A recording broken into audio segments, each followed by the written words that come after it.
Buenos dias a todos, or good morning everyone, and welcome back to Safari Mack in South America. I'm your guide and your host, helping you make connections to the wild. Today we are going to finish up with our tour of the king of the South American skies, the Andean Condor. If we're ready, let's finish up with our flight. But first, be sure to stay tuned at the end of the episode to reveal the next South American animal. If we're ready, let's go. It's time once again to talk about the wild things. Let's start off with something pretty wild. Believe it or not, Andean condors are part of the raptor family. And I'm afraid I'm not talking about the dinosaur. No, not the dromaeosaurs like Blue from the Jurassic Park or even the Jurassic World franchise or even other dinosaur documentaries. The word raptor simply means bird of prey. And that means these are birds that, while smaller birds usually would go after insects or even smaller creatures like maybe lizards, these hunters are going after bigger animals. They are known to catch, small animals like mice or rats. Some are even known to carry a fawn or a baby deer thanks to their sharp talons, or what we call their claws. Now, these raptors include the eagles, hawks, falcons, kite birds, even owls are considered to be part of this family. But now the Andean condor, these are these are some of the largest birds in the world. Because of their immense flight of their wings, these are some among the biggest birds to ever take to the wing. Now, let's talk about some other features. So, apart from having a 10 and a half foot wingspan and being able to live, some have been thought to have been observed to live at least 50 years or more. The oldest that we know currently on record was thought to have been 80 when it died. But let's talk about a little special feature. Like almost every vulture, they have a completely bald head. Now, of course, I know this doesn't make them the most attractive, but there's a good reason that they shouldn't have feathers. As we know, as I mentioned in my previous episode, they are carrion eaters, or animals that eat the dead things. If these birds were covered in feathers, when they eat, their feathers would get very messy and it would be very hard to keep clean. So this is how they're able to stay ahead of the game and keep their heads nice and clean. That way, it's not much of a hassle to tend to. Another wild thing about these birds is that despite being one of the largest birds to take to the wing, they kind of aren't. It actually can be a bit of a hard issue. For you see, despite having that impressive wingspan, it's really hard for them to stay up in the air due to their immense size.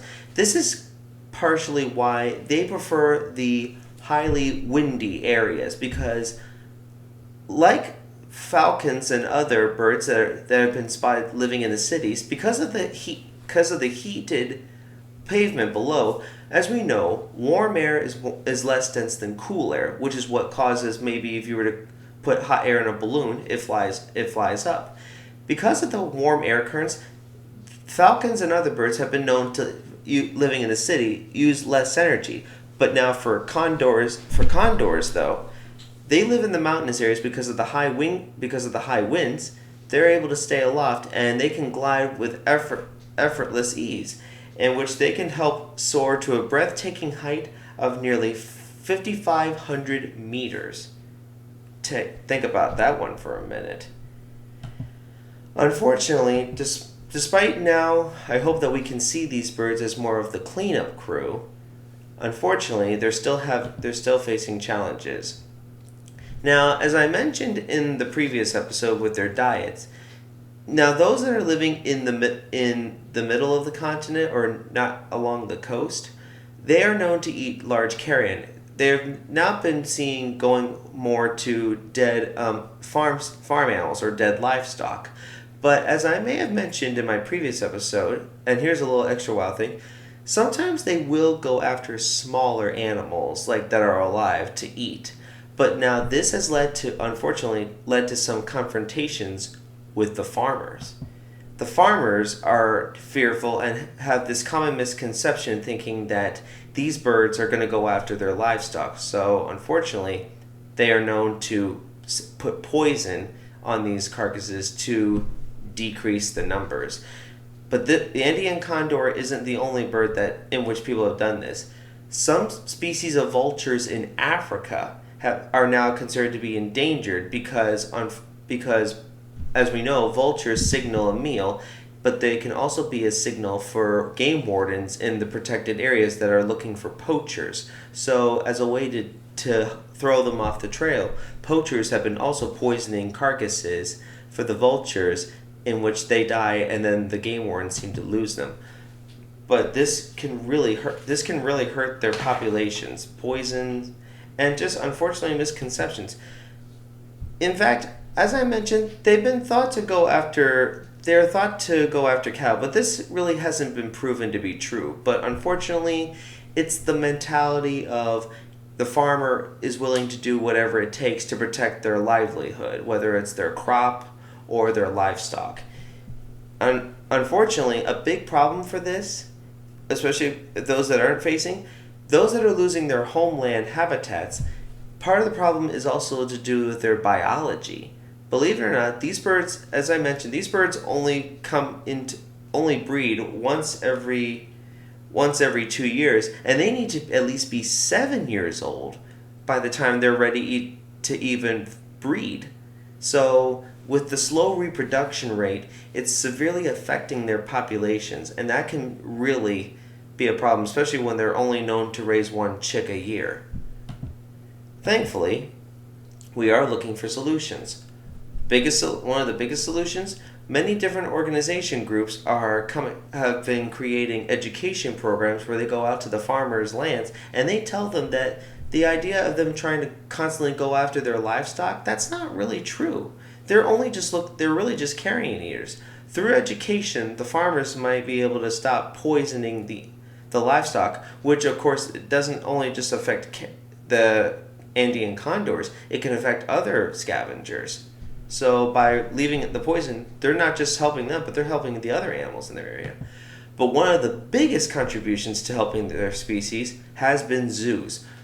Similar to them, the Californian condor has had a major conservation success story. Thanks to many different zoos and organizations like the San Diego Zoo, they have been successfully able to hand rear chicks without them imprinting on humans thanks to the use of puppets, where they use the puppets to make it look like this is their parents, they feed them, they nurture them.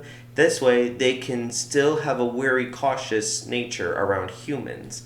And then, thanks to many different organization groups, a number of condors have been released into areas where they can be reintroduced, and thus their place in the circle of life can continue. Another form of health, and to be sure that they're doing okay, some birds have been put on a special kind of transmitter or a GPS that this doesn't hurt the bird at all. In fact, technology these days is going ever so smaller to make it as minimal of an impact on the animals or the environment itself. So only by doing this and continuing through education and just trying to, instead of seeing these creatures with disgust, we need to come out with a new way of looking at these animals, that these are such an important animal. We cannot afford to lose these creatures. Because if we lose them, not only are we losing a beautiful king of the South American skies, but we're losing a critical part of the South American food chain. And that could be disaster. Ladies and gentlemen, thank you for taking the time with me with our first South American animal, the Andean condor.